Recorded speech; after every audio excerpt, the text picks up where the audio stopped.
Retour sur Mediapart pour notre dernier grand débat de cette soirée exceptionnelle. C'est à nos pieds, ça vient des rues de Paris, où c'était brandi dans un rassemblement à l'instant même. Alep, notre souffrance, notre impuissance, mais votre honte. C'est signé Souria Ouria, ce qui veut dire Syrie Liberté, une association qui, depuis le début de la révolution syrienne en 2011, est présidée par l'un de nos invités, que je vous présenterai tout à l'heure, Farouk Mardambe. Nous sommes donc ici pour parler du martyre du peuple syrien, pour comprendre de façon à agir, malgré justement notre impuissance. Mais le pire serait que notre impuissance soit l'alibi de notre indifférence. Vous connaissez cette formule ancienne, pire que les bruits de bottes, et Dieu sait si à Alep et ailleurs en Syrie, depuis bientôt 6 ans, ils les entendent, pire que les bruits de bottes, le silence des pantoufles. Bousculer notre silence, bousculer notre indifférence, et le bousculer en sortant des réflexes, des automatismes de pensée qui nous rassurent, qui nous permettent de ne pas bouger, qui nous permettent de ne pas vouloir comprendre, de croire qu'il y a des camps simples, le bien, le mal, et qu'il est facile de les identifier. C'est cela que nous allons faire avec nos 4 invités. Nos 4 invités, je commence par vous, Al-Abdallah. Vous êtes syrienne, cinéaste, productrice aussi. Vous êtes à Paris, mais avec des allers-retours depuis 1981. Votre dernier film qui fait penser peut-être au défi de la révolution syrienne, comme si nous attrapions un cobra auquel vous avez participé. Et nous verrons avec vous aussi tout le rôle des images, des réseaux sociaux, des films, des documentaristes, de tous ceux qui essayent de témoigner. En face de vous, Nicolas Hénin, vous êtes journaliste. Vos 2 derniers livres sont Djihad Academy et La France russe. Il y a un lien avec notre actualité, puisque la Russie s'est invitée ô combien dans l'histoire syrienne.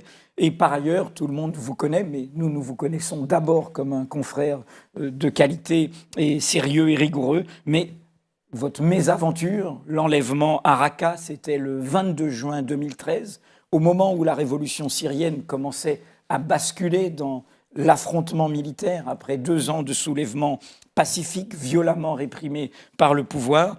Avec Pierre Torres, vous vous êtes trouvé enlevé jusqu'à votre libération le 18 avril 2014. À côté de vous, il y a en face de vous Farouk Mardambe. C'est vous le président de Souria Ouria. Vous êtes écrivain, éditeur, pas n'importe quel éditeur, l'éditeur à Sinbad, Actes Sud, de tout ce qui compte comme littérature et comme essai de la littérature arabe, du bouillonnement du monde de la langue arabe. Vous êtes celui qui incarne tout cela. Vous êtes né en 1944 à Damas, franco-syrien, puisque exilé face au pouvoir actuel. Vous avez peut-être l'antériorité de tous les exilés. Vous êtes exilé depuis 1965 et vous êtes en ce sens une révérence pour tous ceux qui aujourd'hui résistent. En face de vous, Ziad Majid, qui n'est pas un inconnu des lecteurs les plus anciens de Mediapart, car au début de la révolution syrienne, avec Nadia Aissaoui, vous aviez tenu une chronique au temps des révolutions pour voir ce qui se passait, raconter ce bouillonnement. Et vous êtes politiste, politologue, chercheur, aujourd'hui professeur à l'université américaine de Paris. Je vais commencer avec vous deux, car Farouk, Ziad, avec justement Nadia, vous avez traduit, publié ce livre de Yassine Al-Haj Saleh, qui est un peu, pourrait-on dire, le livre de référence d'un intellectuel démocratique syrien qui, au fond, a essayé de réfléchir à tout ce qui se passait. Il faut préciser que sa femme a disparu pendant cette révolution, que son frère a été tué par Daesh, que lui-même est évidemment réprimé. Il a tout de suite été en clandestinité. Aujourd'hui, il vit à Istanbul. Et avant cela, il avait fait 16 ans de prison pour son opposition au régime des Assad. Alors, j'ai envie de vous poser tout simplement, Ziad, une question. Pour ceux qui nous écoutent aujourd'hui, au bout de près de 6 ans et de grandes confusions, de grandes propagandes, de grands clichés, il suffit d'entendre nos politiques, c'est quoi la question syrienne? Qu'est-ce qu'elle nous dit, la question syrienne? Alors, je pense qu'il y a 3 niveaux pour répondre à cette question ou pour essayer de répondre. Un premier niveau qui est relié à la Syrie même, à un peuple qui a longtemps été occulté, qui a été oublié, invisible. On a souvent évoqué la Syrie pour parler de géostratégie, pour parler des enjeux du Moyen-Orient, sans voir la société syrienne, sans voir les millions de Syriennes et de Syriens qui aspiraient à un changement démocratique, à des libertés, à marcher la tête haute, comme tous les peuples du monde, qui ont, pendant des générations, tenté de briser les murs de la peur, les murs du silence. La prison en Syrie est en soi une métaphore. Vous venez d'évoquer Yassine Haj Saleh, qui a passé 16 ans en prison sous Assad père, juste pour son appartenance politique à un mouvement de gauche communiste du temps. Il était en école de médecine. 16 ans de sa vie ont été volés comme ça. Des dizaines de milliers de Syriens ont passé des décennies parfois dans les geôles du régime, juste pour des convictions politiques. Il a continué son engagement. Comme vous avez dit, son épouse a disparu il y a 3 ans, elle est kidnappée. Son frère a été kidnappé par Daesh. On n'a pas encore des informations sur J'ai été son trop sort. vite en annonçant qu'il était tué, donc Oui, je retire. il est toujours dans les geôles de Daesh. Et il incarne, Yassine, dans cette question syrienne, la résistance d'un intellectuel, un intellectuel engagé pour la cause de son peuple, pour les aspirations de liberté et de démocratie. Mais sur un autre niveau, je pense que la Syrie, aujourd'hui, révèle un malaise dans un système international qui est en déclin. Il suffit juste de voir le comportement des membres du Conseil de sécurité. Oui, les Nations Unies qui disent que l'humanité s'effondre à Alep. Exactement, c'est mais les Nations sans, Unies qui disent ça sans rien faire. Et sans rien faire, exactement. L'humanité, notre commune humanité. Et tout à fait. Je pense que c'est une déclaration qui est assez forte, mais en même temps, les Nations Unies, le Conseil de sécurité ne font rien pour aider le peuple syrien, pour trouver une solution. Le droit de veto est devenu un instrument pour protéger des crimes de guerre plutôt qu'un outil de paix internationale. Celui de la Russie et de la Chine. De la Russie et de la Chine à 6 reprises durant ces 6 années. Il y a pas très longtemps, les États-Unis l'utilisaient pour protéger l'occupation israélienne. Maintenant, c'est la Russie qui l'utilise pour protéger les crimes du régime Assad et les propres crimes d'ailleurs de l'aviation russe depuis le 30 septembre 2015. Et puis, il y a ce manque de solidarité avec des théories de complot, avec une volonté, parfois à gauche et surtout à droite et chez l'extrême droite, de ne pas voir le peuple syrien, de parler juste de Daesh, de parler juste de terrorisme, de dire oui, mais qui nous prouve que le régime tue, oui, mais qui nous dit que c'est la Russie qui tue. Donc une volonté, à mon avis, qui ressemble un peu au négationnisme, au révisionnisme, qui ne peut pas avoir d'effet. Des dizaines de milliers de Syriens qui ont manifesté, comme vous l'avez dit, pendant de longs mois pacifiquement, réclamant leurs droits, qui ont été réprimés dans le sang. Certains ont pris les armes pour se défendre. La lutte armée a commencé. Évidemment, il y a des enjeux régionaux, il y a des intérêts différents, mais tout cela ne change en rien la réalité du fait d'une majorité d'un peuple qui se bat contre un dictateur criminel avec un soutien iranien et russe qui a changé le rapport de force en sa faveur. Et au lieu de dénoncer les crimes de la Russie, on déplace la discussion pour parler de l'Irak, des États-Unis là-bas, de l'Arabie saoudite au Yémen. Tout ça est légitime et vrai, mais il y a la Syrie et la Russie qui bombardent là-bas et il faut discuter de cela sans échapper à cette discussion. Par rapport à cela, 2 questions précises. Premièrement, la résistance d'Alep est tombée. Oui. Quelle est cette résistance ? De qui est-elle composée ? Puisque nous n'arrêtons pas de le répéter, les groupes de résistance qui sont à Alep sont ceux qui ont chassé Daesh. Exactement. Daesh, qui est présenté comme l'ennemi principal par nos gouvernants, a été chassé d'Alep. Ce n'est pas Daesh qui est vaincu à Alep. Et la meilleure preuve, c'est qu'au même moment, Daesh fait son offensive sur Palmyre, qu'il a repris. Et la deuxième question, car elle est liée dans toute cette confusion, vous parliez de ce soulèvement. Comment revoyez-vous ce moment du basculement ou de quelque chose, et c'est dans ce contexte que nous tous, nous avons débattu à l'époque, ce soulèvement pacifique, massif, immense du peuple syrien, Il faut rappeler qu'un quart de ce peuple est aujourd'hui hors de la Syrie, en exil, a fui. La moitié. Oui, la moitié, plus même. La moitié, alors la moitié, un quart, en tout cas beaucoup. Voilà. Et comment revoyez-vous ce moment où cela bascule dans la militarisation, dans la guerre, au risque que le rapport de force soit défavorable face à des puissances?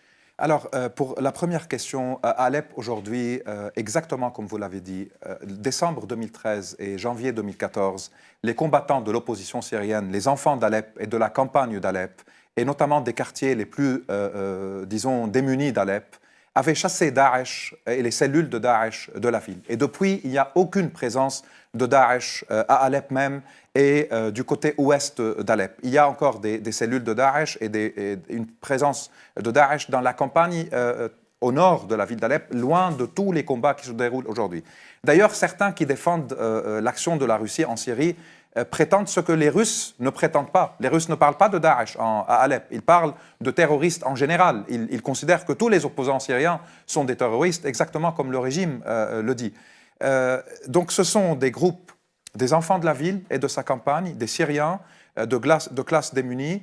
Certains faisaient partie de l'armée syrienne libre, soit ils étaient dans l'armée du régime et ils ont fait défection, soit ce sont des volontaires qui ont pris des armes. D'autres sont de groupes islamistes, mais il faut distinguer entre les groupes islamistes syriens et les groupes djihadistes. Expliquez bien, parce que dans une interview récente, vous avez dit, au fond, la politisation en Syrie est quelque chose de récent, depuis 2011, après une telle durée de la dictature, une telle brutalité. Et donc, ce mot islamiste, il faut le déconstruire. Alors, je sais que ce mot islamiste fait peur dans plusieurs milieux, en France comme en Europe, comme d'ailleurs même dans la société syrienne, qui a une diversité et une richesse culturelle, communautaire, sur tous les niveaux.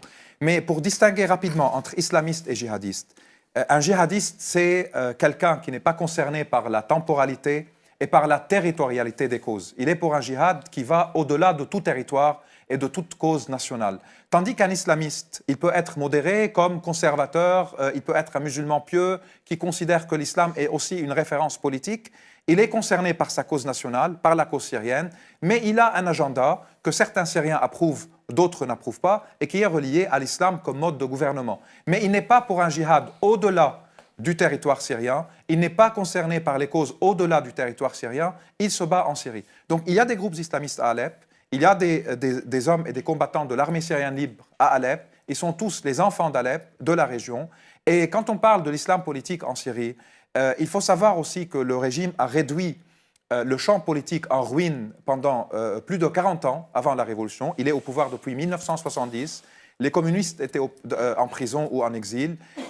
Tous ceux qui étaient opposés à sa rhétorique étaient en prison ou en exil. Et les islamistes, notamment les frères musulmans, étaient en exil ou en prison, ou même massacrés dans la prison de Palmyre, par exemple, en 1980, ou dans la ville de Hama en 1982, avec 20 000 civils. Donc, sur les ruines d'un champ politique vraiment réduit au néant, avec le bombardement depuis 2012 et avec la répression depuis 2011, avec les massacres, pour beaucoup, l'islam est devenu aussi le refuge. La métaphysique, l'au-delà, est devenu un refuge. 200 funérailles par jour, des parents qui enterrent leurs enfants, des gens qui pensent que seul l'au-delà peut leur permettre de se retrouver, que seul Dieu peut les protéger quand le monde les a abandonnés. Tout ça fait aussi qu'il y a une montée en puissance d'un islam social, mais qui peut devenir un islam guerrier également quand ils se défendent face, en plus, à des milices chiites islamistes qui viennent du Liban, de l'Irak, de l'Afghanistan, mobilisés par l'Iran, et face aux Russes qui sont dans une logique d'intervention et d'occupation étrangère. Donc je pense que tout cela a joué, a pesé sur le processus syrien, mais je ne trouve pas que la solidarité doit être sélective, par exemple, si on a peur des islamistes, avec les enfants, avec les femmes, avec les hommes qui sont bombardés, assiégés, affamés à Alep, et qui sont la majorité des victimes du bombardement russe et de celui du régime. Donc tout cela, c'est aussi parfois des moyens pour nous dire que ça ne nous regarde pas, il y a trop de barbus, ça nous fait peur, et on oublie les millions des Syriens qui subissent les atrocités depuis 2011 et surtout depuis 2012 avec la militarisation à laquelle vous avez fait référence et qui était un choix imposé aux Syriens. Soit ils étaient écrasés dans les rues, dans les manifestations, soit certains ont pensé qu'en prenant les armes, ils pouvaient se défendre. C'est l'armée syrienne et défendre libre qui a leur été la cause. première. Exactement. Après, d'autres groupes sont venus. Exactement.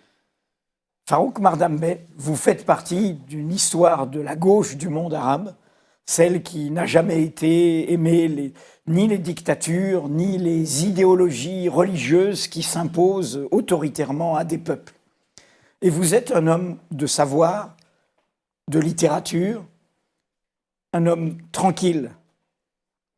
Or, hier, vous avez partagé sur les réseaux sociaux ceci, vous, Farouk Mardambe.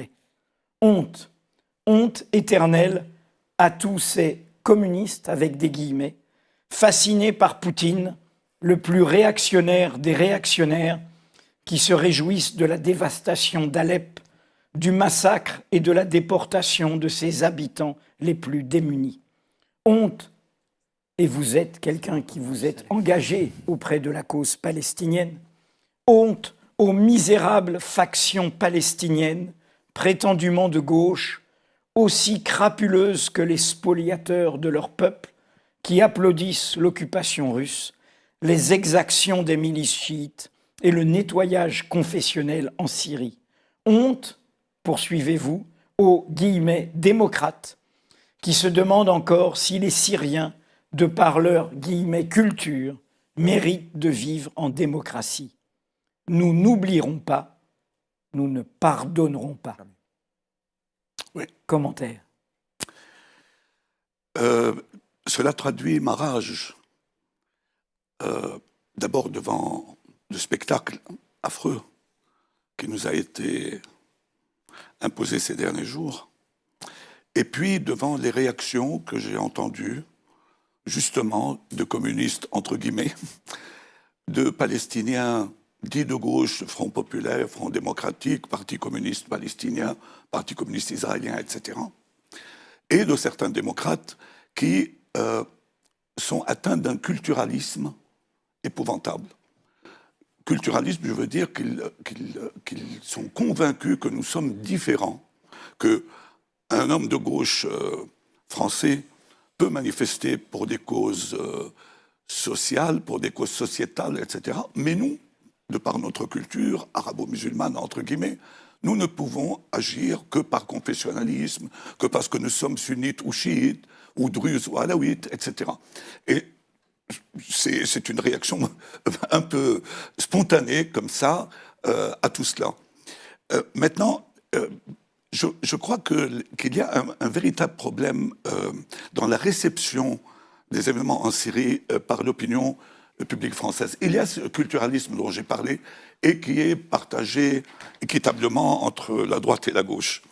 Mais il y a en plus aussi autre chose qui est partagée entre la droite et la gauche, c'est l'islamophobie.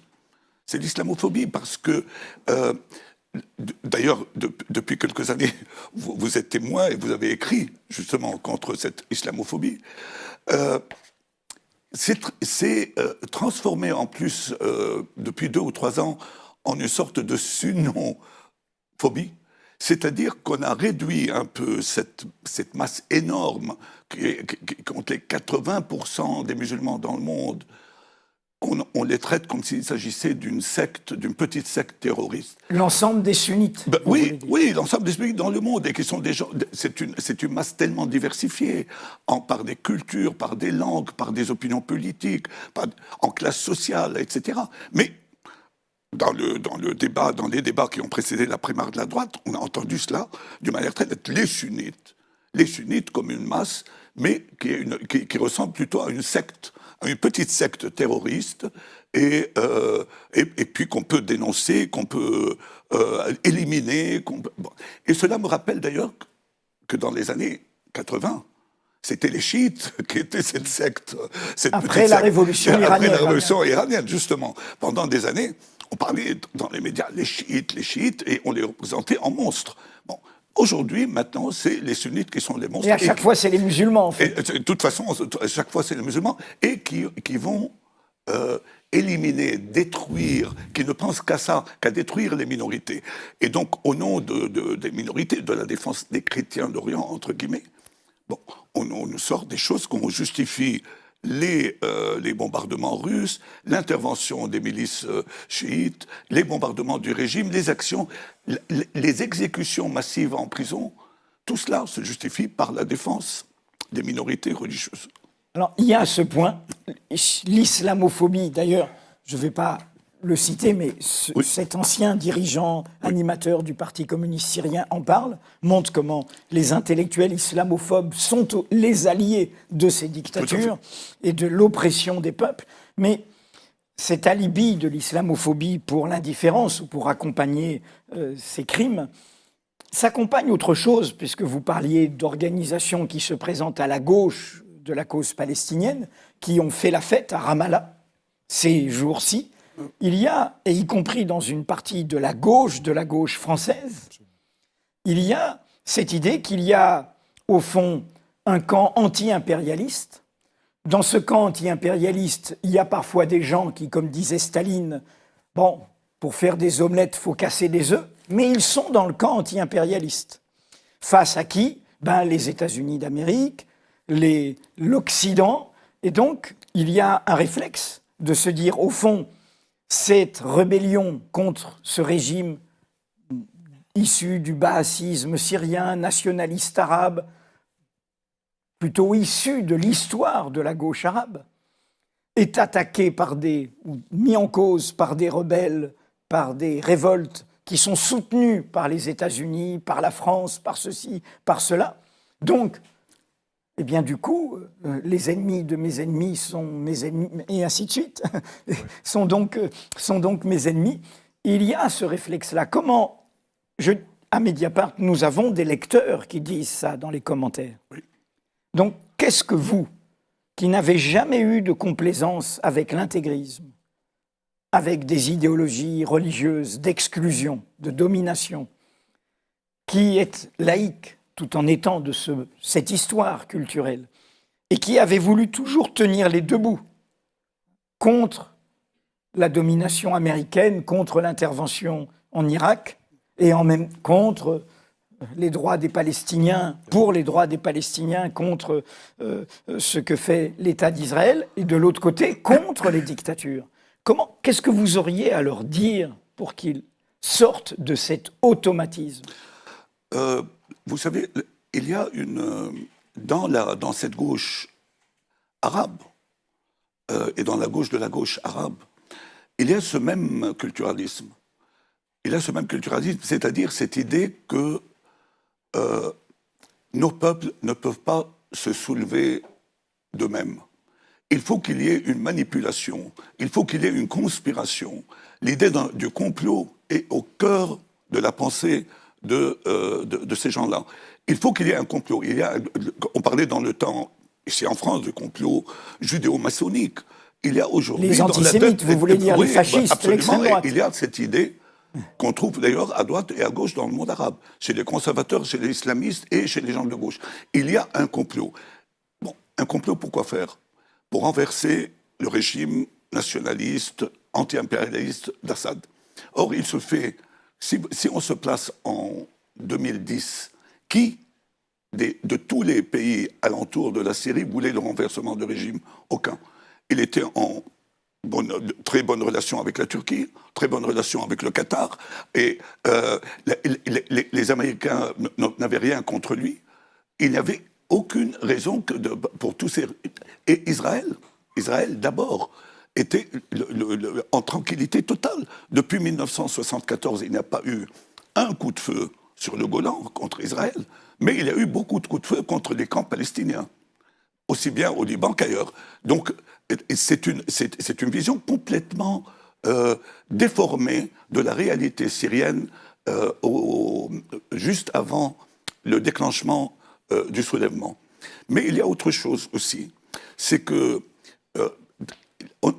ils sont partis contre l'idée qu'il y a une intervention étrangère.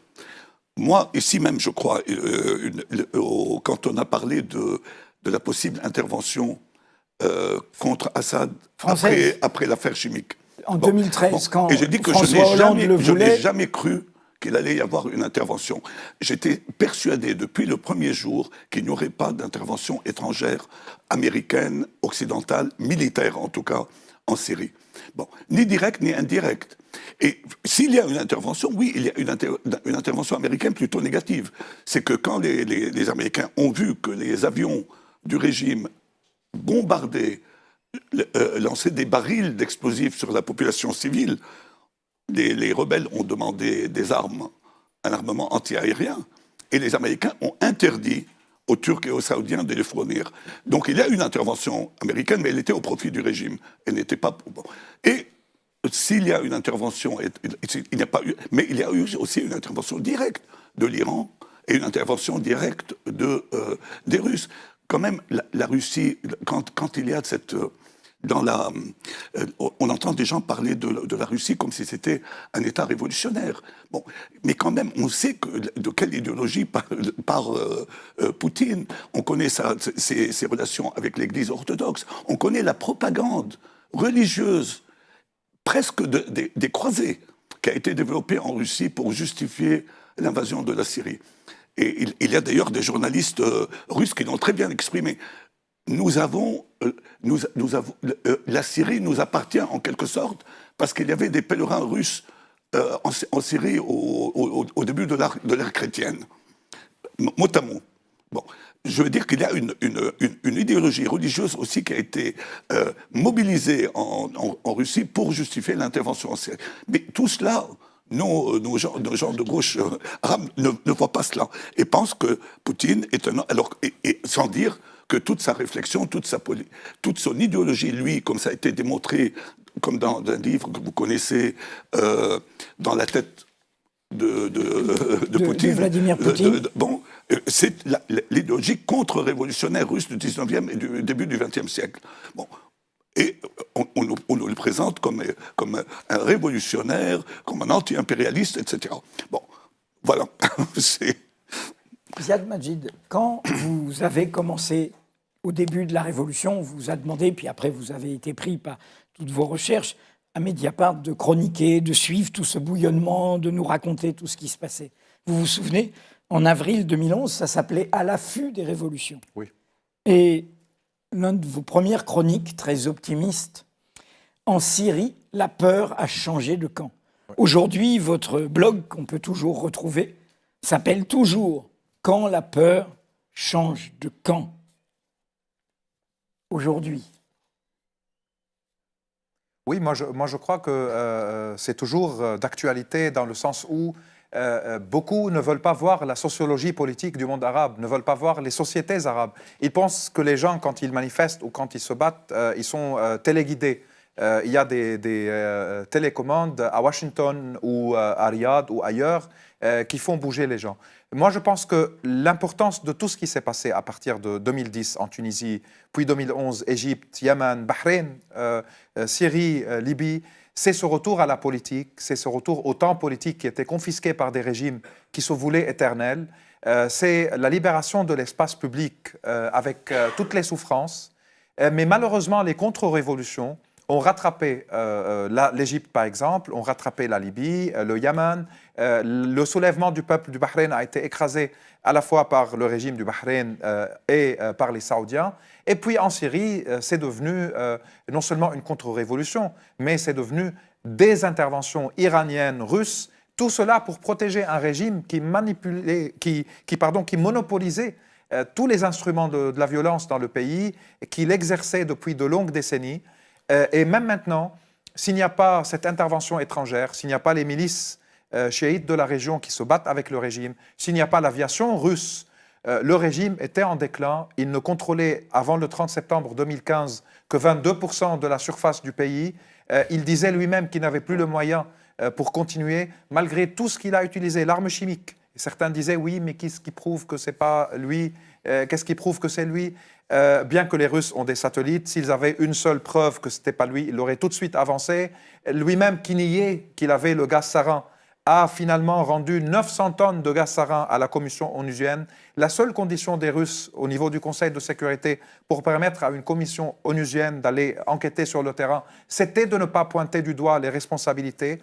Donc après l'arme chimique, la torture, 10 prisonniers meurent par jour dans les geôles du régime syrien, selon toutes les organisations internationales et nationales, selon les pères et les mères des victimes, des gens qui existent, qui ne sont pas seulement des manipulations médiatiques ou de la propagande. Donc tout cela, et ils n'arrivent pas à se maintenir qu'avec l'occupation et qu'avec... c'est dans ce sens-là où la peur a changé de camp, mais il est vrai aussi qu'avec la barbarie, il y a beaucoup de monde aujourd'hui, ils sont fatigués, ils sont épuisés, ils ont le sentiment d'être abandonnés. Et je pense que le retour à la religion et à l'islam, dans un sens, fait partie aussi de cela, du fait que, comme les Syriens disaient dans leurs manifestations à la fin et dans les funérailles surtout, « Ô Dieu, on n'a que vous, ô Dieu », parce qu'on a été abandonnés par la communauté internationale, par les pays arabes, pas seulement de l'Occident. Les sociétés arabes, il n'y a pas de mobilisation suffisamment aujourd'hui pour la Syrie et pour le peuple syrien, sauf dans certaines catégories. Et contrairement à toute cette logique de dire que ce sont des interventionnistes occidentaux qui voulaient... La question, le tournant, c'était 2012, refus américain qu'il y ait des missiles sol-air dans les mains de l'opposition, qui aurait changé pas mal de choses. Et 2013, la ligne rouge a été franchise sans aucune intervention. Et quand on dit intervention, ce n'est ni à l'irakienne, ni une occupation, ni des soldats sur le sol. C'était une question de bombarder les aéroports militaires du régime, là où il y avait les avions qui tuaient les gens. Mais tout cela n'a pas eu lieu. Il y a eu juste l'intervention militaire directe russe et iranienne. Et certains, surtout à gauche, parlent toujours des Occidentaux, de l'impérialisme, des complots, et ne voient pas les milliers de gens tués déjà par l'aviation russe. Je trouve que ça, c'est vraiment désolant et affligeant pour les Syriens qui meurent et qui sont affamés, qui sont malades, qui sont bombardés jour et nuit. Alors les Syriens ne sont pas au loin, ils sont aussi en Europe. La pédagogie d'indifférence, l'anti-pédagogie de nos dirigeants fait que la France n'a pas été exemplaire de ce point de vue. Mais il y a un pays où il y a eu beaucoup de réfugiés accueillis, c'est l'Allemagne. Nous allons faire un détour par l'Allemagne avec une autre chercheuse que vous connaissez tous, Leïla Dakli, qui normalement est avec nous par Skype. Oui, je suis là. Vous êtes là. Moi, je ne vous vois pas, mais je vais vous voir. Mais si vous m'entendez, tout va bien. Voilà. Et moi non plus, je ne vous vois pas, je vous entends. Voilà, alors je vous présente juste, je dis juste que vous travaillez comme chercheuse et vous avez notamment fait pour la revue, comme vous êtes au CNRS, pour la revue Le Crieur que publie Mediapart, vous avez fait un article qui a fait référence sur l'islamologie, sport de combat, c'est-à-dire une sorte de carte des débats entre islamologues que l'on entend souvent dans les médias français. Alors, Leïla Dakli, vous êtes au centre Marc Bloch à Berlin. D'abord, une question, comme on dit, d'actualité. Vous êtes à Berlin. Est-ce qu'avec le nombre de Syriens qui ont été accueillis, la solidarité qui a eu lieu quand même, quel que soit ce qui s'est passé à l'extrême droite, qui a eu lieu du côté allemand, est-ce qu'il y a beaucoup de manifestations de solidarité dans ce moment-là?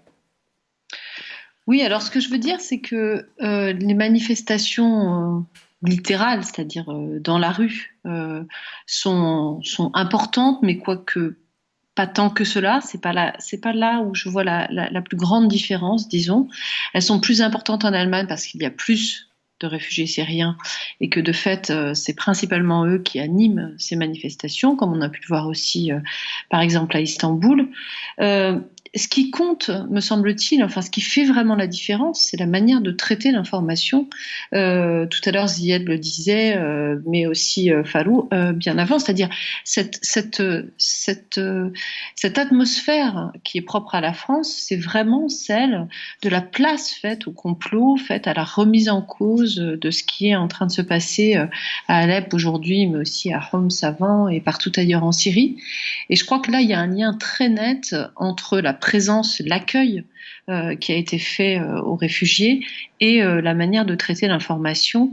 Et ça, depuis 6 ans, pas depuis hier. On est donc au cœur du fait que si le pouvoir, la politique fait la pédagogie de la solidarité, même minimale, il y a moins d'indifférence, il y a plus de soucis de comprendre.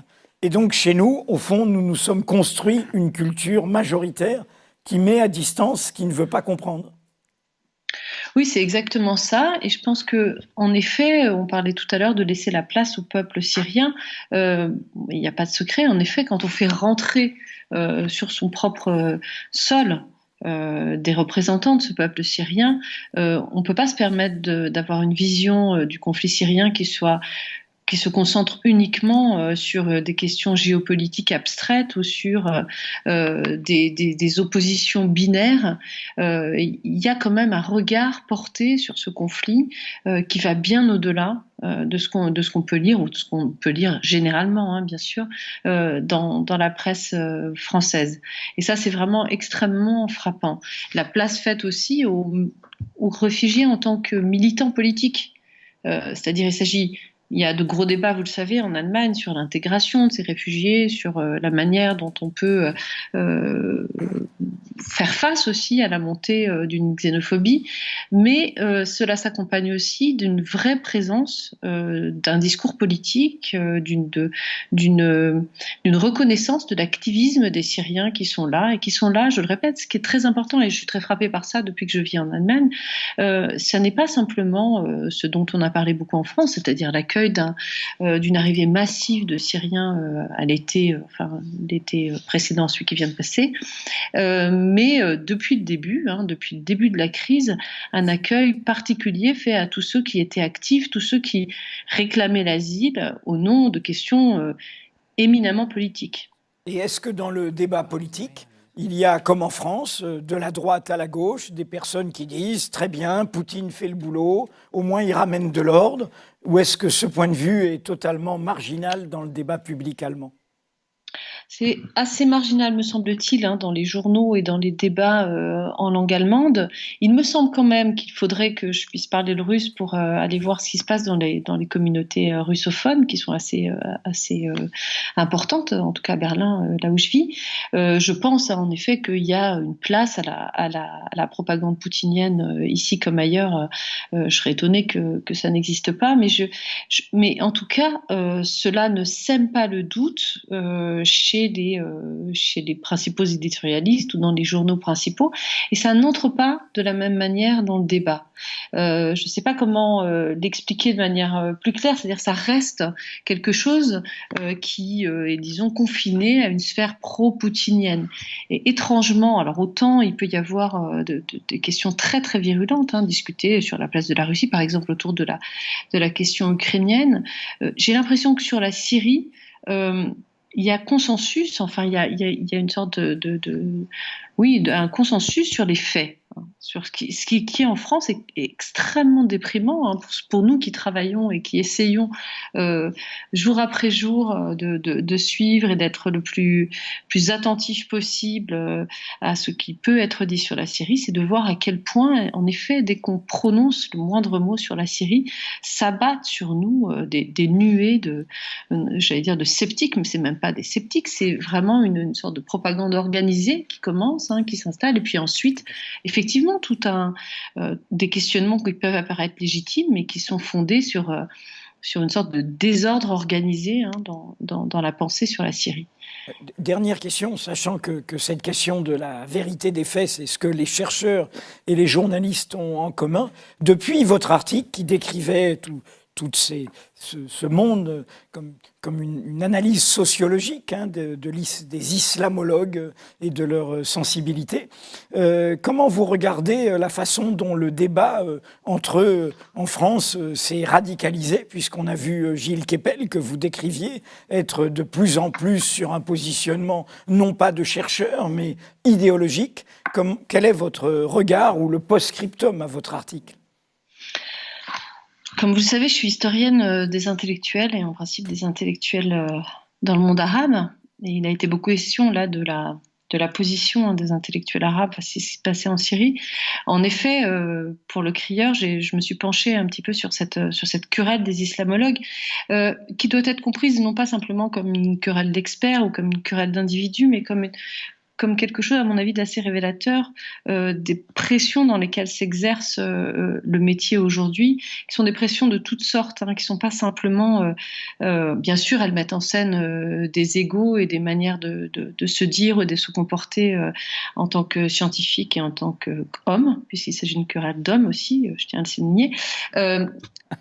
En réalité, il y a aussi des pressions qui s'exercent sur nous, et là je m'inclus, de la part des pouvoirs publics, qui cherchent absolument à faire de cette expertise quelque chose qui pourrait servir une politique dont on sait à quel point elle se focalise sur la sécurité, sur les réponses policières, etc., et qui mettent comme ça en scène d'une certaine manière une sorte de joute. C'est comme ça que je le vois aujourd'hui. J'ai l'impression que ces acteurs dont j'ai parlé dans cet article, à l'exception notable, je dois dire, de Jean-Pierre Fidu, qui a refusé, je pense, d'entrer dans ce débat-là, se sont jetés dans l'arène aussi pour donner une sorte de spectacle. Alors, bien sûr, c'est particulièrement le cas de Gilles Kepel, qui, en effet, est rentré absolument dans un combat, je dirais, sans merci, mais c'est aussi une manière de mettre en scène quelque chose qui recouvre.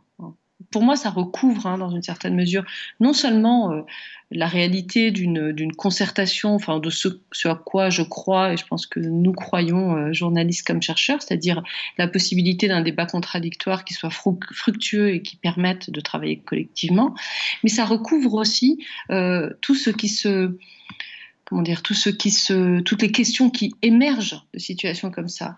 Quand on regarde ce qui se passe aujourd'hui à Alep, quand on regarde ce qui se passe aussi dans les sociétés européennes face à ces crises au Moyen-Orient, on est chercheur, on est citoyen, mais on est face à une leçon d'histoire permanente. On ne peut pas se permettre d'entrer dans des querelles d'ego. Il ne s'agit pas de faire taire simplement nos subjectivités, il s'agit simplement de réellement être à l'écoute, de sincèrement être à l'écoute. Et je crois que là, effectivement, rentrer dans ce genre de discussion aujourd'hui, c'est une manière de faire taire nos propres regards, nos propres capacités d'écoute.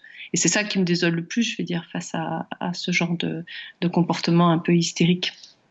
Merci beaucoup Leïla Dakli depuis Berlin, historienne donc au CNRS. Elle soulignait que souvent c'était des débats entre hommes. Pardon à l'Abdallah, puisque j'ai voulu commencer par ce livre dont Ziad et Farouk sont les parrains, et donc du coup je ne vous ai pas donné la parole tout de suite. Je rappelle pour ceux qui prennent en route que vous êtes cinéaste, productrice syrienne. Comment vous réagissez d'abord à tout ce que nous avons dit ? Et comment vous le réagissez avec votre regard aussi de quelqu'un qui raconte tout cela, qui vit tout cela à travers les images, dans un monde aujourd'hui où les images circulent horizontalement, sans frontières. Elles peuvent être trafiquées, mais elles sont aussi une arme pour témoigner. Dieu sait, sur les réseaux sociaux, on a vu des messages déchirants, des vidéos annonçant même des suicides, disant de tout ce peuple dont Ziad soulignait tout à l'heure que, évidemment, ce sont les moins fortunés qui sont là. C'est aussi, dans ces cas-là, la guerre est aussi une guerre de classe. Et ce sont évidemment ceux qui ont moins les moyens qui sont là. Donc, pour réagir, d'abord, je veux dire un mot par rapport à ce qu'elle a dit, Leïla, à quel point c'est intéressant et à quel point c'est utile et c'est indispensable d'avoir une bonne analyse juste. Parce que le fait de l'écouter, ça me donne un courage énorme de sentir qu'il y a des gens encore qui sont corrects et qui ont un regard vraiment juste. Donc, pour ça, je trouve que c'est à quel point c'est important que chaque citoyen, chaque écrivain, chaque journaliste ait le sens de responsabilité, comme elle a dit, devant l'histoire. Malheureusement, c'est très, très rare. Je veux bien commenter quelque chose que vous avez discuté entre hommes. Je prends un mot, par exemple, le mot rage que Farouk a dit, parce que je suis aujourd'hui, malgré qu'il y a tout à l'heure, il y a eu un rassemblement énorme. Pour la première fois à Paris, un grand rassemblement. Voilà. Depuis 6 ans, on n'a pas arrêté. Des appels, des activités, mille choses. On a inventé vraiment des choses et pour attirer, pour sensibiliser, on n'a jamais eu plus que 200, 300, 400 personnes dans la rue ou dans une activité ou dans une salle. Aujourd'hui, il y a eu un appel de la part d'Amnesty International avec plein d'autres associations et de partis politiques et des syndicats. Et pourquoi aujourd'hui il y a eu tant des gens et pourquoi il y a aujourd'hui un cri? Enfin, il y a eu un cri dans la rue en France. Après avoir entendu parler des massacres des enfants, après avoir entendu parler des destructions totales des villages et des villes, après avoir entendu parler le même scénario, mais mot à mot, même avec un peu moins de bombardements d'avions, avec Dareya, Zabadani, Homs, ils ont aussi vidé les villes, ils ont aussi détruit les villes, ils ont aussi déplacé les gens, les habitants, pour aller vivre et continuer à attendre la mort à Idlib. Mais il n'y a pas eu de réaction. Alors pour ça, je suis contente de savoir qu'ils ont commencé à réagir. L'opinion publique internationale, parce que c'est partout, c'est pas seulement en France. Mais en même temps, je suis en rage parce qu'il y avait un silence terrible. Et pourquoi Alep a dû payer ce prix énorme pour briser ce mur de silence que les Européens, les Français, la société civile même, parce qu'on n'a jamais demandé ni le pouvoir politique, ni on s'est toujours adressé à la société civile. Ils n'ont jamais voulu écouter. Il y avait un mur qui a été construit, un mur de silence aussi, comme le mur de silence que le régime a réussi à construire pendant 40 ans. Ce mur de silence existe de nouveau, mais construit par les autres. Ils ne veulent pas. Ils n'ont pas le temps. Je ne sais pas pourquoi. Jusqu'à aujourd'hui, je ne comprends pas pourquoi. Ils ne veulent pas écouter le cri d'un enfant qu'on est en train de dégorger. Et pourquoi aujourd'hui, heureusement, mais aussi malheureusement, qu'aujourd'hui on commence à... Et ce que je veux dire par rapport à ça, pourquoi la rage? Parce que moi je pense que on a assez, c'est fini. Il ne faut pas qu'on parle de hier et du passé. Il faut commencer à parler de demain pour la Syrie. Parce que demain, il y aura Idlib, la ville qui est à côté d'Alep, qui a accueilli tous les déplacés. Ils sont tous là-bas. Ils attendent le bombardement. Parce que c'est demain, ils font la queue maintenant pour mourir. Et demain, ça va être Idlib. Parce que hier, le responsable russe aux Nations Unies, avec beaucoup de fierté et de confiance et tout, il a dit « Vous ne pouvez pas parler des crimes de guerre, vous n'avez pas des preuves ». Après 6 ans de tout ce qu'il y a eu comme massacre et tout, il n'y a pas d'épreuve pour lui pour qu'il soit qualifié comme criminel de guerre. Donc, il faut qu'on soit tous attentifs à ça, et c'est un peu tard, mais on peut le faire. Et pour ça, je suis en rage aussi, que pourquoi jusqu'à aujourd'hui, on n'a pas pu construire un dossier pour vraiment que les criminels, le criminel de guerre, on coupe les mains d'une façon, bien sûr, pour que les bombardements... Aujourd'hui, j'ai lu tout à l'heure au rassemblement une lettre d'un Alépin. Il a dit « Je suis activiste et je suis Alépin, je suis à Alep assiégé depuis des mois et des mois et des mois. Et on ne demande rien, on demande seulement le cessez-le-feu. » Qu'est-ce que vous demandez aujourd'hui, tous ceux qui nous écoutent, qui écoutent un journal plutôt engagé dans la société, sur des enjeux internationaux, démocratiques, sociaux, à tous ceux qui regardent, vous leur demandez de faire quoi demain ici en France? De faire un effort, une pression pour que les gouvernements arrivent à faire couper les bombardements russes. Un cessez-le-feu général. Voilà, mais juste les avions. Ne laissez plus passer les avions et tuer les civils. Et je veux revenir à la mot peur, parce que vous avez posé une question. La peur a changé de camp. Voilà. Et moi, je pense qu'il y a toujours cette idée que la peur a changé de camp. C'est le régime syrien qui a peur jusqu'à aujourd'hui, jusqu'à cette nuit. C'est lui qui a peur de son peuple, parce qu'il a le soutien des Russes, des Iraniens, de Hezbollah et des milices partout, parce qu'il a peur de ce peuple. Pourquoi ils ont bombardé Alep pendant 3-4 mois en bombardant les habitants, les enfants, les hôpitaux, les écoles, les marchés? Et parce qu'ils ont peur de ce peuple. Parce que ce peuple a crié tout seul dans la rue, a crié à la liberté. Et il continue à avoir peur, le régime de ce peuple. Donc oui, la peur a changé de camp. C'est sûr, après 40 ans de silence, et c'est sûr que maintenant, le peuple syrien, et on sait à quel point on a payé cher, on sait à quel point les habitants, comme on a dit tout à l'heure, vraiment c'est 12 millions, la moitié de 24 millions des Syriens, ils sont déplacés. Ils sont réfugiés.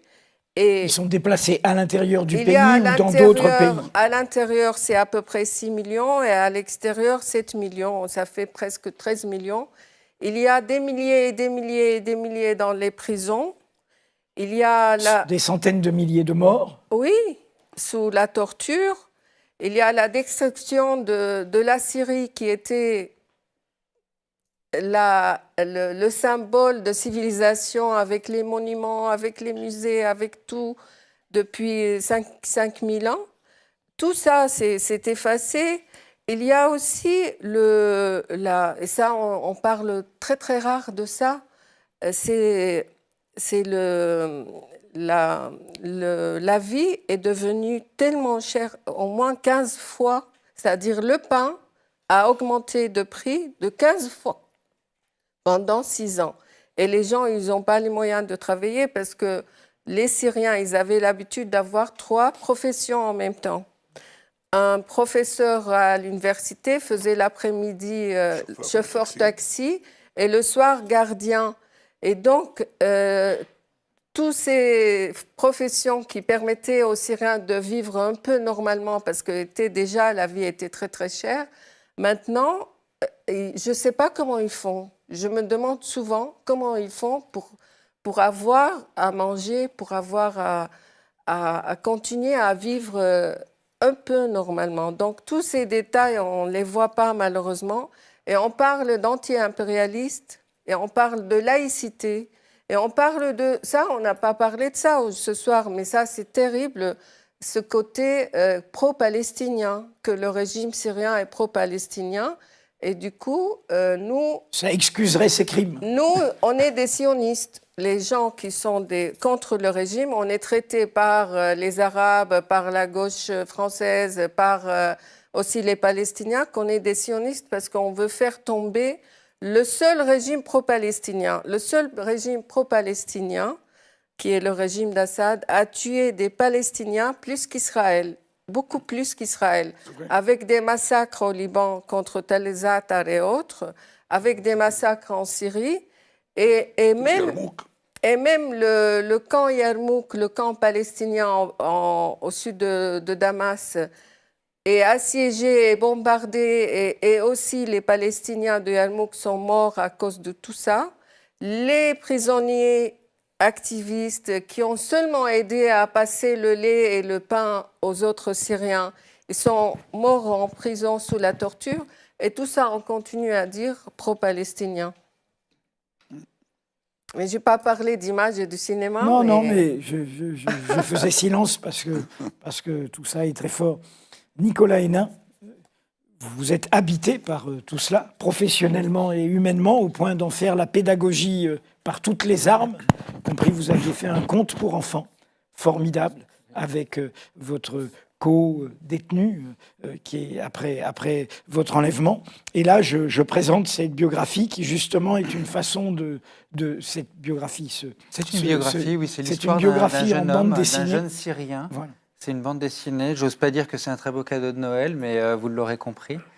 Et c'est l'histoire d'un vrai, Donc c'est une bande dessinée documentaire d'un jeune Syrien qui passe sa jeunesse dans la ville qui deviendra le berceau de la révolution d'Hérat. C'est une ville qui, à l'origine, a fourni au régime baassiste parmi ses éléments les plus brillants et les plus appliqués, mais qui est aussi devenue la ville dans laquelle est née l'étincelle de la révolution. Et le père de ce jeune Syrien se trouve être devenu le premier, ce que l'on a appelé reporter citoyen, le premier à avoir raconté sur les ondes des grands médias internationaux les événements qui se passaient.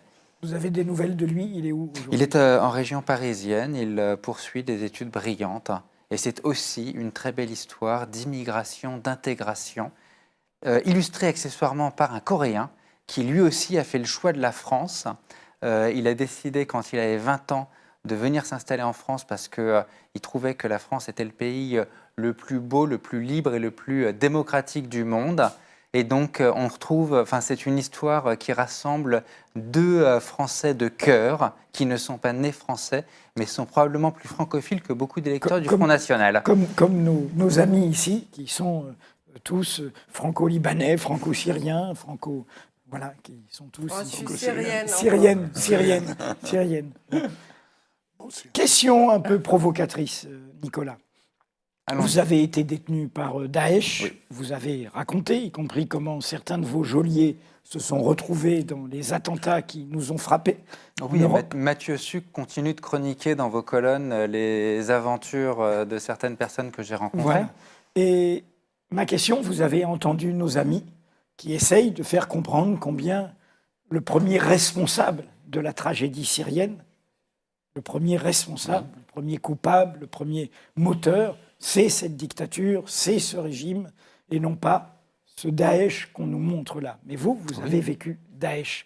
Est-ce que, néanmoins, vous partagez leur avis? Mais évidemment. C'était d'ailleurs la thèse de départ, c'est le contenu, le principe de mon premier essai, Djihad Academy, qui vise à dire, oui, Daesh est une monstruosité, mais Daesh n'est pas le mal. Daesh reste malgré toute sa monstruosité, que le symptôme du mal. Ce n'est que le coproduit d'une abomination politique qui est ce régime qui n'a de toute son histoire jamais rien produit de positif dans l'histoire de la région. Il n'a construit sa survie que sur la négociation de la mitigation, de la réduction de sa capacité de nuisance. À chaque fois que l'on s'est allié, tous les revirements politiques, vous savez, qui ont été négociés, à chaque fois que l'on avait des grandes visites officielles, notamment dans la longue et tumultueuse histoire de la relation franco-syrienne, jamais Damas, jamais un Assad n'est venu à Paris en apportant quelque chose de positif. Jamais dans les négociations régionales, un Assad n'est arrivé en disant « voilà, je peux apporter cette contribution à l'édifice de la région ». Ça a toujours été « vous allez devoir faire avec moi, parce que sinon, vous allez voir à quel point je peux vous faire souffrir. » C'est une propriété privée. C'est une propriété privée, la dictature d'Assad. C'est une propriété sur un pays. Une propriété privée partagée par un clan avec les Marlouf, etc. La thèse de ce livre que je citais tout à l'heure, c'est l'idée, et c'est très brillamment expliqué par ce livre traduit par Farouk et Ziad, c'est l'idée de la renaissance du sultanat. Un sultanat autoritaire, l'appropriation des richesses du pays par un clan. Et jusqu'à la réforme, vous savez, au moment où Bachar prend la succession de son père, Hafez, on avait eu une vague d'espoir de libéralisation politique, bien sûr, mais aussi économique. Et en fait, une privatisation à la syrienne, c'est pas comme ce qu'on connaît en France, où on a l'État qui va offrir aux petits porteurs d'aller acheter des actions Saint-Gobain. Non, ça va juste être, on prend la société d'État qui était l'entreprise publique sur le modèle soviétique, et on va la donner au cousin Makhlouf, et donc ça va devenir privé. Mais ça va rester dans le cadre du clan mafieux familial. C'est privatisé. Alors, autre question, Nicolas, et en fait à tous. Il y a eu ce moment de 2013 où François Hollande voulait absolument intervenir, où le vote du Parlement britannique, il faut ne jamais l'oublier, a fait que après les mésaventures libyennes, il ne faut pas oublier depuis le bilan de ces interventions qui ajoutent de la guerre à la guerre au lieu d'ajouter des réponses, donc le recul d'Obama. Et Hollande dit toujours aujourd'hui, si on m'avait écouté, etc. etc. Quel est votre point de vue d'observateur, d'analyste ? Qu'aurait-il fallu faire au niveau étatique ? On a dit ce que la société devrait faire, mais au niveau étatique. Je pense clairement que la fenêtre d'intervention de 2013 était probablement la dernière belle fenêtre d'intervention. Pourquoi ? Parce qu'on avait une motivation, on avait une ligne rouge qui avait été dressée non pas par la réglementation internationale, non pas par les Russes, non pas par le régime, mais par Obama lui-même. Et que Obama lui-même n'a pas respecté. Et déjà, cette ligne rouge, à l'époque, on pouvait la critiquer, considérer que cette interdiction d'utiliser des armes chimiques était déjà, d'une certaine façon, un permis de tuer par tous les autres moyens. Bref, cette ligne rouge n'a pas été respectée. On a perdu une occasion d'intervention. Il aurait fallu que cette intervention soit sans ambiguïté sur ses objectifs, justement pour faire taire à nos petits amis soi-disant gauchistes, soi-disant défenseurs des souverainetés des peuples et amis des peuples, et qu'il n'y a aucun malentendu impérialiste derrière. Ça aurait pu faire plaisir, évidemment, d'avoir un feu d'artifice sur un palais de Bachar, mais ça n'aurait pas produit grand-chose et ça aurait eu beaucoup d'effets secondaires. Moi, ce que j'aurais souhaité voir, c'est une intervention très ponctuelle, très limitée, entièrement dédiée, concentrée sur la protection des civils. Tel hélicoptère qui vient de balancer une bombe baril sur un quartier, eh bien, il se fait descendre. Telle position d'artillerie qui est en train de pilonner des civils, eh bien, elle se fait frapper. Ça aurait, je pense, motivé et les pilotes d'hélicoptères et les artilleurs. Ça les aurait, je pense, fait un petit peu réfléchir, ça aurait provoqué une débandade du système de sécurité syrien. Ça n'aurait pas été... Et ça aurait été inattaquable du point de vue de l'éthique. Ça aurait pu se faire même en dehors de tout cadre onusien. Qui va aller vous attaquer ? Qui va oser, au Conseil de sécurité, vous dire « Ah, il a abattu un hélicoptère. » Oui, mais attendez, vous avez vu les photos qu'on a là ? Vous avez vu ce qu'il vient de faire, l'hélicoptère qu'on a abattu ? Et il vient de balancer un missile sur ma batterie d'artillerie. Oui, mais attendez, on a les photos satellites qui montrent ce qu'elle vient de faire, votre batterie d'artillerie. C'est inattaquable moralement. C'est ce genre d'intervention que j'aurais souhaité. Ziad, en même temps, en écoutant Nicolas, nous savons tous le bilan de... Le scénario qu'il décrit n'est pas celui qu'en général nos dirigeants font. Aujourd'hui encore, c'est documenté, les interventions françaises dans le cadre de la coalition dont l'ennemi principal est proclamé être Daesh, en Irak et en Syrie, ont fait au moins 1900 victimes civiles. On a le bilan évidemment de l'intervention américaine, mais également, et ça concerne la France et la Grande-Bretagne, de l'intervention en Libye, avec sa partie cachée. Est-ce que vous revisitez ça en effet comme un moment manqué, ou est-ce que c'est plus compliqué ? Non, je pense que c'est un moment manqué, mais et cela ne contredit pas du tout ce que vous venez d'énumérer comme cas. Il est clair que la guerre contre l'Irak était basée sur des mensonges par rapport aux armes de destruction massive, mis à part que Saddam Hussein est un monstre. Mais la guerre était basée sur des mensonges et il y a eu des crimes de guerre durant cette guerre-là. Et puis la destruction de l'État irakien et le modèle que Paul Bremer, le gouverneur américain, a produit en Irak, la débassification, a fait aussi que l'État et l'armée ont eu plein de personnes, notamment des Arabes sunnites, qui ont été virés de leur poste. Et cela, plus tard, va nourrir Daesh. Et en Libye également, l'intervention n'était pas bien, ni au niveau politique, ni militaire. Et puis le chaos libyen aujourd'hui est une des conséquences, mais pas seulement. Parce que quand on dit ça, on oublie que Kadhafi était au pouvoir depuis 1969 et qu'il a aussi détruit le champ politique libyen, sa corruption, ses réseaux, ses mafieux. Donc il y a une très grande responsabilité du régime en place. Dans le cas syrien, ce que les Syriens souhaitaient n'était ni une occupation à l'irakienne, ni des destructions ou des bombardements à la libyenne. Il y avait premièrement des résistants qui demandaient des zones d'exclusion aérienne. Au début, bien avant que la Russie soit dans le ciel syrien, bien avant même que le régime utilise massivement son aviation. Ils demandaient des missiles sol-air pour se défendre et défendre la population civile. Et on oublie que ce n'est pas seulement militaire, même politique. L'alternative au régime, les zones libérées du régime, auraient produit de nouvelles élites politiques, les sociétés auraient pu être protégées, les gens seraient restés sur place, y compris les démocrates, y compris les gens les plus progressistes de la société. Tout cela n'a pas eu lieu. Puis en 2013, ce qui est, et je rejoins Nicolas, c'était une question de bombarder les responsables du crime chimique, les bases militaires qui envoyaient les avions bombarder les civils, et même si ce n'est pas la meilleure solution, parce que l'intervention, comme vous dites, a souvent créé d'autres problèmes. Oui, on a l'impression que c'est une puissance étrangère Exactement. qui vient... Mais les conséquences de la non-intervention et de l'inactivité de la communauté internationale, avec cette idéologie de la souveraineté, comme si le dictateur a le droit, lui, de massacrer une population parce que c'est de la souveraineté, les conséquences de tout cela ont aussi fait que la Syrie aujourd'hui est exclue du droit international, les conventions de Genève ne s'appliquent pas, ça a encouragé les criminels, ils sont impunis depuis le massacre chimique, et ils se sentent encore plus impunis aujourd'hui avec les massacres que commettent l'aviation russe, avec une impuissance totale, une inaction totale, et la communauté internationale, dans ce sens-là,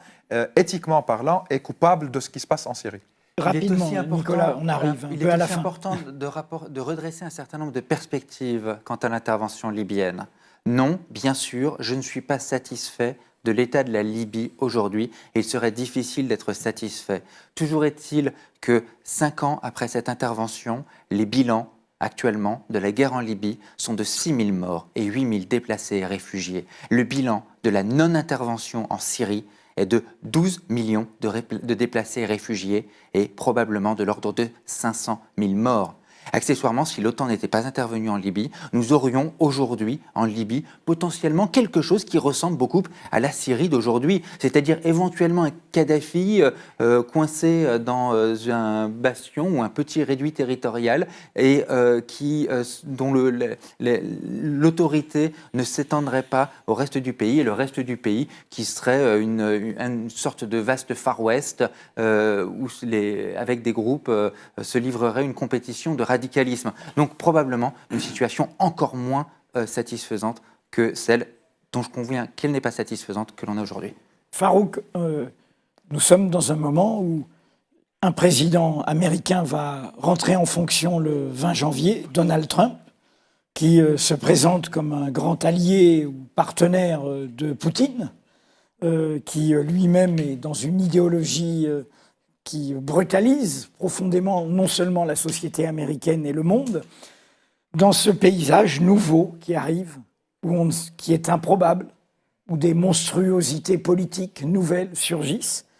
Est-ce que c'est un point Goodwin, comme on dit dans les débats publics, de dire Alep aujourd'hui, comme du temps de la guerre d'Espagne, c'est notre Guernica? Est-ce que c'est trop fort ou est-ce que ça a une part de vérité? Non, ce n'est pas très fort. Et je parle pour ceux qui nous suivent. Guernica, c'est l'armée nazie allemande qui vient au secours de Franco et qui bombarde les civils républicains. En fait, c'est le monde qui se syrianise d'une certaine manière. C'est-à-dire l'impunité dont a parlé Ziad, l'impunité de Assad, ce n'est pas l'impunité de 2013, c'est une impunité depuis les origines de ce régime. Depuis le premier jour, c'est un régime criminel. Il y a un dossier qui peut être instruit contre le régime qui va de 1970 jusqu'à nos jours, avec des assassinats massifs, des massacres, avec des assassinats de journalistes, des assassinats de personnalités. Nous tous, Samir Kassir, journaliste et historien Et franco-libanais. Qui était un de vos amis, camarades et une figure du journalisme indépendant Tout à fait. au Liban. Et des journalistes avant Samir, et des journalistes après Samir, et des intellectuels communistes libanais, etc. Il y a eu une impunité totale. Et nous payons d'une certaine manière cette impunité. Et d'autres peuples peut-être risquent de payer cela. Ce qui se passe en Syrie peut donner des idées à d'autres dictateurs, à d'autres despotes. Voilà, je peux massacrer mon peuple et je peux rester au pouvoir. Quand même, Assad, le fils, a hérité de son père et il rêve bien sûr de léguer le pouvoir à son fils, lui aussi, puisque Assad pour l'éternité, selon le slogan de ce régime, ou Assad ou personne. D'ailleurs, dans le livre aussi de Yassine, il y a une explication du nihilisme du régime, comme il parle aussi du nihilisme guerrier des djihadistes. Et justement, le tournant dont tu parlais au début, qui s'est passé, c'est justement un affrontement à un moment donné entre ces deux nihilismes, au détriment de la société syrienne, au détriment des démocrates syriens, qu'on a marginalisés, dont on a réduit l'espace jusqu'à les écraser complètement. Sachant que le régime, et c'est rappelé là, a libéré au début des djihadistes radicaux qu'il détenait pour pousser à la confessionnalisation du conflit. Là, un mot de conclusion.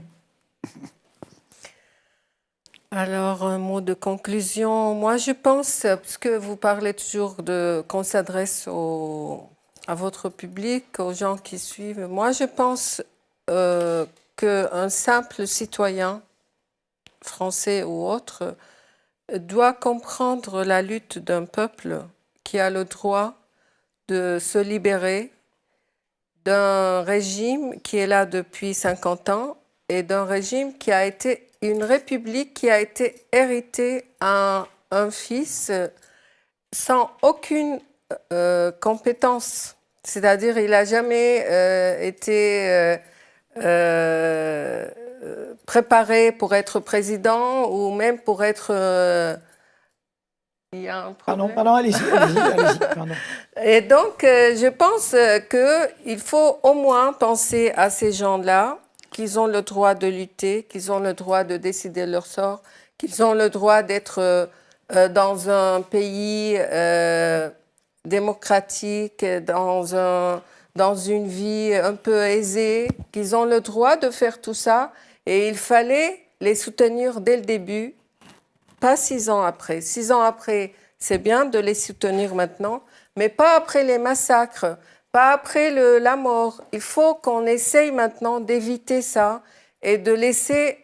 Parce que la phrase qu'il a dit aujourd'hui, l'activiste qui a envoyé la lettre, il a dit « aider à sauver les gens qui sont encore vivants, parce que demain, nous serons morts.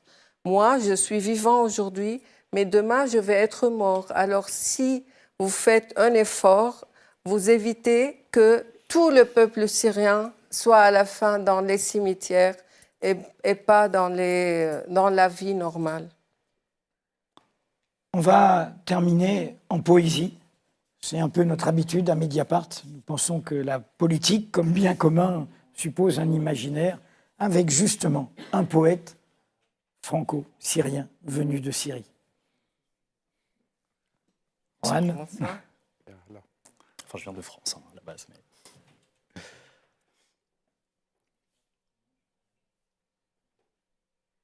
Je navigue sur un 3-mâts, 12 brises d'Alizé. Paix, amour et liberté que nous venons corroborer. Je fais des tours de passe-passe comme passe-toré. Désir de justice, rest in peace, Adama Traoré.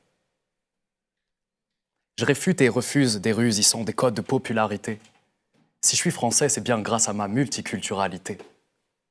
Je pars autour du monde, peindre des portraits à la manière de Titouan Lamazou.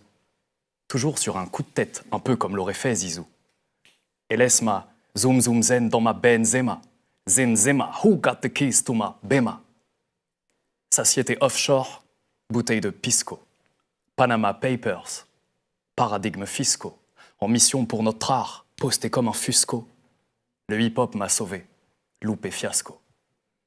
Je rapplique avec ce rap licks, ma clique poétique dans les parages. On parle de séries Netflix et de la beauté qu'insufflent nos voyages. En quête comme Esteban à bord du Grand Condor, je condamne les marchands d'armes qui dans nos contrées sèment la mort. Identité suspecte, identifiée par les temps qui courent. Je cours, ne me retourne pas, je n'ai d'autre religion que celle de l'amour. Une partie de moi me trahit, l'autre me bombarde. Imagine le dawa dans ma tête quand je cauchemarde. Joli petit pays, royaume de Zénobia. Mon cœur malade palpite car je suis aujourd'hui si loin de toi. Tapis de lueur quand de Qassioun naît la lune au-dessus des collines. Ma vie n'est qu'amertume depuis que j'ai vu Alep en ruine. Brûle, Halab, brûle. Sous le feu des brutes. Humanité glissant sur une pente abrupte, tout monde gémissant, corps gisant, tous azimuts. Certains pètent le champagne quand des familles entières se font décimer. Comme quoi la guerre, c'est aussi voiler la réalité avec différents degrés d'opacité. Détruire une cité multimillénaire doit sûrement valoir le coup. J'espère vraiment que certains deviendront multimillionnaires après avoir vidé leurs 6 coups. Back in the days when I was a teenager. Avec mon âme d'enfant, je me questionne encore. Pourquoi ? Pourquoi ? Si la foi est en votre cœur, alors pourquoi faites-vous ça ? Syrie, si tendre, tes rires me manquent, pourquoi ? Si belle, si tolérante, aujourd'hui tu n'es que cendre. J'ai fait vœu de t'aimer pour la vie, car en tes bras j'ai tant appris. Pourquoi, ô Syrie de Djoubaï et Adonis et Lamartine, m'as-tu trahi ? Poumon de mes 20 premières années, aujourd'hui cimetière de mes larmes ignorées. Et pourtant, lorsqu'en Orient naît la lune, les blanches terrasses s'assoupissent. Peu à peu, les lieux de rêverie qui transfèrent hors du monde s'assombrissent. Lyrisme au rendez-vous, douce mélancolie dans l'âme vertueuse, virtuelle au son des violons virtuoses de mes sentiments. Grandiose Orient, tu es cette femme. Depuis Samarkand à Isfahan, savourant les Rubayat d'Omar Khayyam, peu importe la route que l'on prend, n'attendons pas d'atterrir à Beyrouth, l'enchanteresse, pour comprendre la joie et la tristesse de Khalil Gibran. De Jérusalem, la triste et belle douteuse, en passant par Damas, ma lumineuse, puis Bagdad, la majestueuse en deuil. Je parcours cette terre où l'humanité naquit, un recueil de Nizar Qabbani en poche, mon Orient dit proche, attend impatiemment que l'heure de la paix approche. Fichez-moi donc F comme France ou S comme Syrie. Qu'est-ce que j'en ai à faire ? Chimère identitaire, schizophrène, suis-je Orient, suis-je Occident ? Ou l'électron libre de la paix qui souffre de ceux qui défendent leur camp ? 5 ans. À crier ton nom si fort, et ces politiciens en pleine campagne qui se soucient soudainement de ton sort. Ce n'est pas sérieux. Choisir de vivre, choisir de rêver, choisir de se lever, choisir d'être libre. Au revoir, petit pays. Au revoir, glace de Bagdad. Au revoir, ruine de Palmyre. Au revoir, grand-mère. Au revoir, partie de Ouno avec les cousins à la belle étoile. Au revoir, jasmin. Au revoir, cardamome. Au revoir, jus de tamarin. Je te quitte ce soir car, avec cette enclume de souvenirs saccagés, c'est devenu trop dur de se lever chaque matin. Marre des mortiers de médiocrité. Je préfère lire la carte du globe dans le marc du café. Non, attendez. J'en place une encore pour ceux qui tentent de s'immiscer un peu trop souvent dans le paysage audiovisuel français. Monsieur Zemmour, les prochaines fois, essayez la douceur dans vos discours, car votre nom rime avec amour. Madame Morano, quand vous déclamez avec tant d'éloquence au sujet des réfugiés, connaissez-vous seulement le sifflement des AK-47 visant des nouveau-nés ? Tout ceci est mesquin. J'en ris, car je suis persuadé qu'au fond tout ça les extasie. Et l'ironie serait que Henri de Lesquin me programme sur Radio Courtoisie. J'en ai fini avec ces cas d'école. Sans cesse, ils cacophonent, sèment la discorde, se mettent en scène pour vendre leur sale besogne. Et plutôt qu'être en rogne contre le monde, je pars à sa conquête, pacifique. Tropisme sarotien, fraction de seconde en sarrois les casquettes, je rejoins les tropiques. Pointe-à-Pitre, Damas, Jakarta, Addis, Marseille, Dakar, je traîne mes calcanéums dans une paire de Rockaware et sous les lueurs de Times Square, j'imagine une famille fière. De tout temps, fantasme lunaire aux côtés d'Ibn Battuta. Battement de mon cœur astrolabe, Samachol m'enrôle dans ce rôle que l'on ébruita. Artiste derviche en voie de vérité. équidistant de ce qui m'attriste ma guiche et m'enivre, de faux rires non dissimulés. Des années à puiser ailleurs, l'essence, le miel, on me disait, t'es gueudin. J'étoffe ma profession de tailleur de mots comme Ézéchiel dans The Get Down, danse les cannes dans le vent de mes mots. Seuls mes mots vaincre l'ego sans sortir de ses gonds. Recherche éternelle de magnificence, programme Apollo. Sur la route du soi, toujours au service de mon canne, Marco Polo. Je navigue sur un trois-mâts. Brise d'Alizé. Paix, amour et liberté que nous venons corroborer. Bravo. Merci.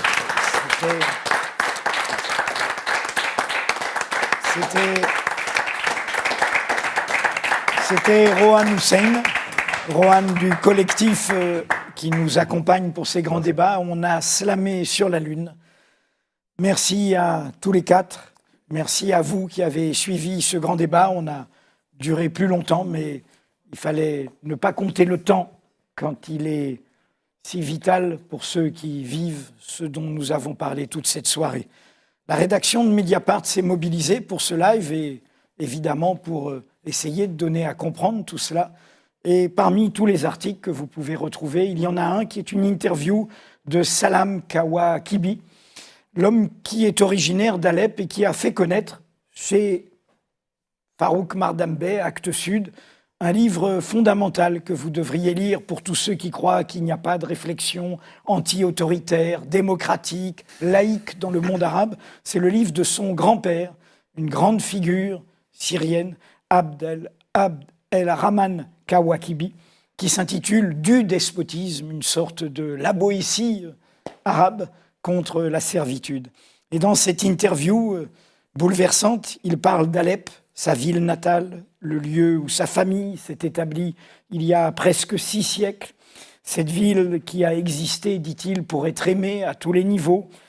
Cette ville qui a toujours subi la haine de la part du pouvoir central. Cette ville, aujourd'hui abandonnée.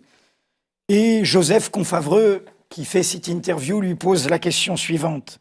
Quelles leçons tirez-vous de ce qui se passe en ce moment à Alep ? Voici sa réponse. De ne plus jamais croire à ceux qui disent plus jamais ça. C'est un mensonge historique. Les massacres continuent avec la bénédiction du monde libre, avec des guillemets, et grâce à son indifférence. La façon dont le dossier syrien a été traité et sous-traité renforce la radicalisation et le repli sur soi. Il ne faudra pas s'étonner des répercussions de grande envergure et à tous les niveaux. Le sentiment d'être abandonné car membre d'une communauté stigmatisée s'est révélé exact. Il est temps de comprendre la phrase prononcée il y a déjà 2 ans par un stratège russe. Pour la Syrie, on appliquera la solution Grozny. Il n'a ni menti, ni exagéré. La seule chose est qu'il n'a pas été entendu par la dite communauté internationale. Sur ce, bonsoir et rendez-vous tous les jours, toutes les minutes, toutes les heures sur Mediapart pour rester concernés, impliqués. Merci. Merci.